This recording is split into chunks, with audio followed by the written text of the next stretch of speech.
everyone. My name is Emily Teacher, and today we're going to read The Longest Journey.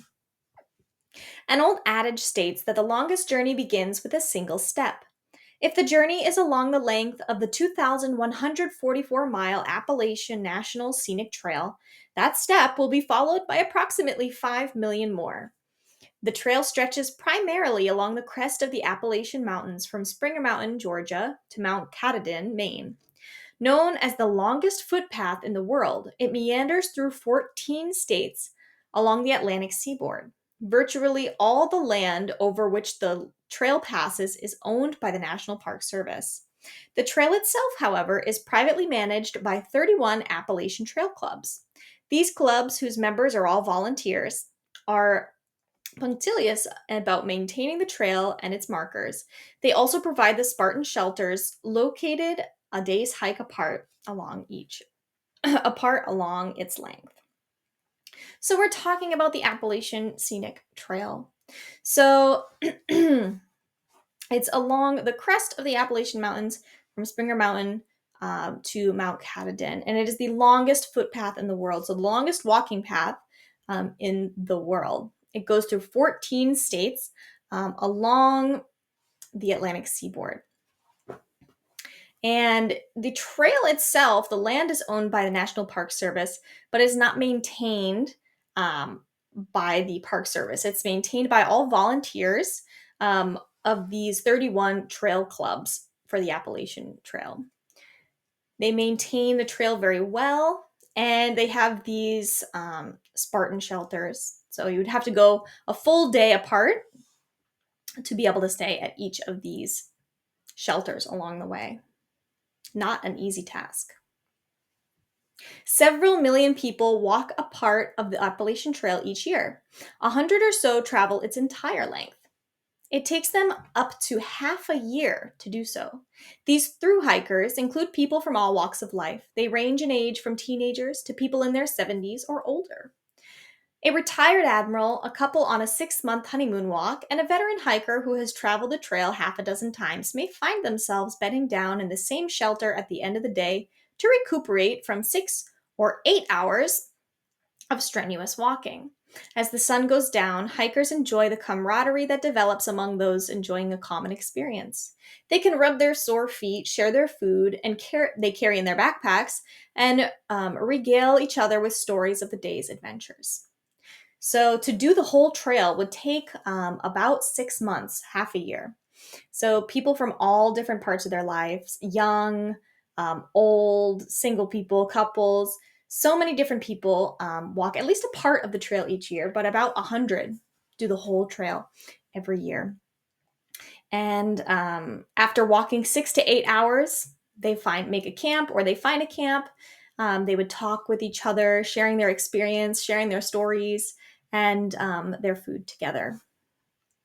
So it would be a good way to bond with other people that they meet on the trail. Perhaps the most remarkable thru hiker is Bill Irwin.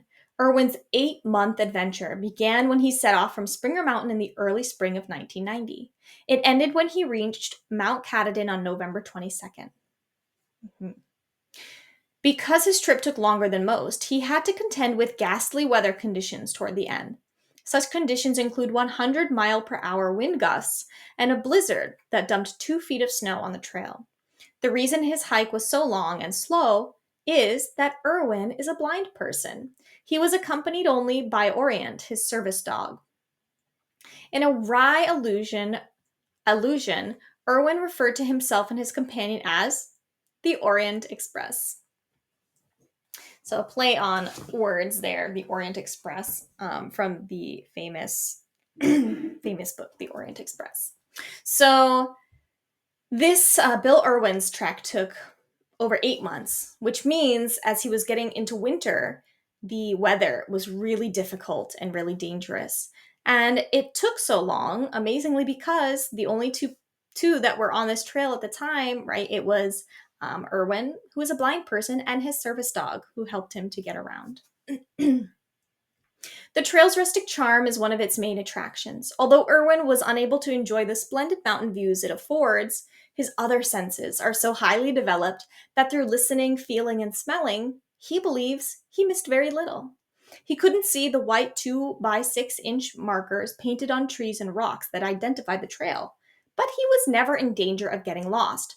To orient whose sense of smell is unusually well developed, it was easy to follow the odoriferous trail, filled with the smells of foliage, earth, and other hikers and their belongings. So while he couldn't see the markers to go through the trail, the dog, his service dog Orient, was able to smell the signs of other people so that he could easily follow the trail without getting Irwin lost. What is it that draws people to the Appalachian Trail? Some seek the challenge of exchanging a sedentary lifestyle for one that tests their strength and will to the limit. For such people, success can be exhilarating. Carrying a 50-pound backpack crammed with hiking paraphernalia while trudging with wet, blistered feet up a steep hill in a heavy downpour might not seem like fun. Those who have done it, however, say that to dwell on such times is to miss the point. Satisfaction comes from coping with whatever nature brings. So many see this difficult challenge as something that is exciting and exhilarating and gives them a sense of satisfaction and accomplishment from going through all the difficult times. Other hikers set out to escape the hubbub of the city for a few days, weeks, or months of solitude in the wilderness. As they ignore minor physical discomforts, they say that they can escape temporal concerns and reflect upon what is essential and what is extraneous in their lives. Most set out from Springer Mountain and head north, but regardless of the direction hikers travel, many say that the inner journey they experience is the most important one. So it's a very amazing experience to hike this Appalachian Trail, no matter what the point of your trip is. No doubt anyone who hikes even a little bit of it would feel the satisfaction of experiencing the journey. Thank you for reading with me today. We do have links that are related to each article. If you want the link for this one here, you can find it down in the description below.